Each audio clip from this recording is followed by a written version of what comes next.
Today I want to bring your attention to a deeply troubling case that's emerged out of Kerala, one that underscores how radicalization can happen within a family and highlights Kerala's complex history with ISIS-inspired militancy. A 16-year-old boy is at the center of this storm. His mother and her second husband have been charged under the UAPA for allegedly coercing him to join ISIS. The case was registered by the Venjaramudu police station, covering incidents that reportedly occurred between November 2021 and July last year. The boy's mother was married previously to a native of Pandalam in Pathanamthitta district, and during that marriage she converted.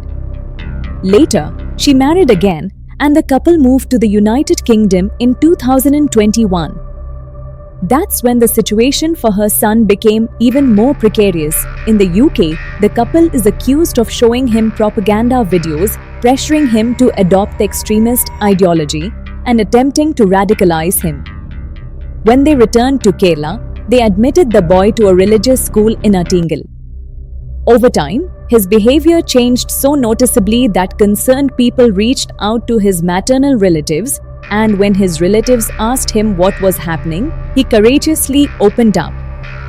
He described how he was being influenced, what he was shown, and how he was being steered toward ISIS. Alarmed, his family informed the police, and now this case is being treated under India's stringent anti-terror law, the UAPA. This incident is not an isolated one in Kerala. The state has had a number of ISIS-linked cases over the years, which makes this possible radicalization inside a family even more resonant.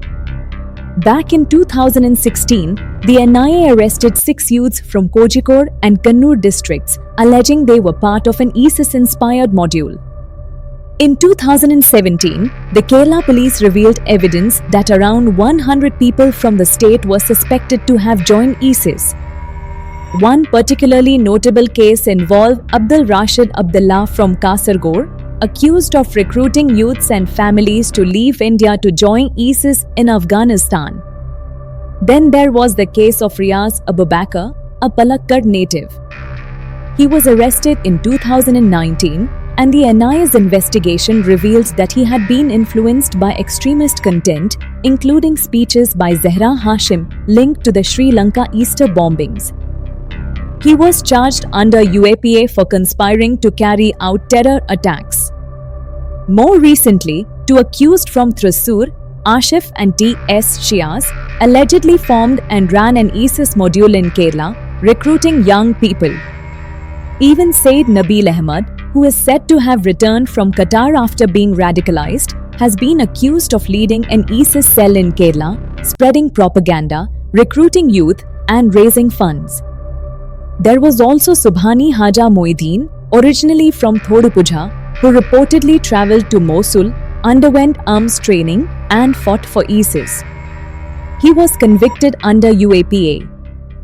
These aren't just fringe stories, they reflect a pattern, a worrying thread of radicalization that Kerala has had to grapple with over the years. Given this context, the recent case involving the 16-year-old is especially alarming. It shows how extremism can infiltrate not only public spaces or online forums but also deeply personal, familial spaces. When it's your parent or step-parent trying to radicalize you, the pressure is different and scarier.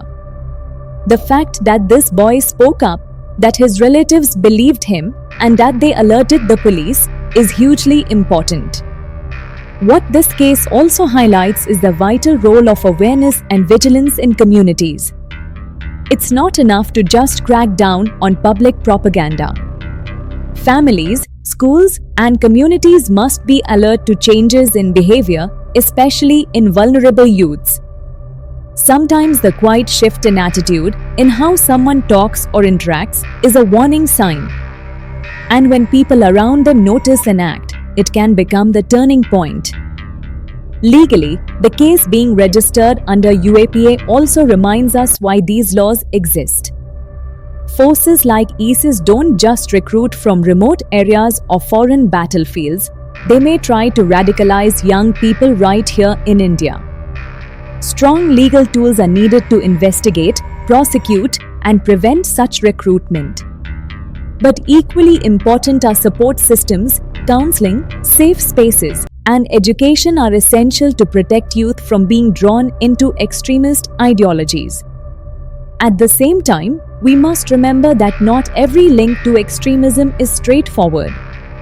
Kerala is a diverse and complex society with a long history of education, trade, and pluralism. The fact that these cases emerge does not define the whole of Kerala, but they demand our serious attention.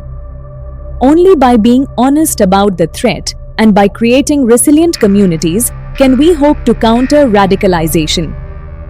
In closing, this case is a tragic but potentially powerful wake-up call. It's a reminder that terrorism and radicalization aren't always external threats. They can grow inside homes, behind closed doors. But it's also a testament to the strength of a young boy who spoke out and the courage of his family who believed him. As the investigation unfolds, let this story be more than news. Let it be a catalyst for real awareness, real prevention, and real protection for our youth. Thank you for listening. Please like, subscribe, and share this video because these stories matter. We all have a role to play in keeping our country safe, our young people protected, and our communities resilient.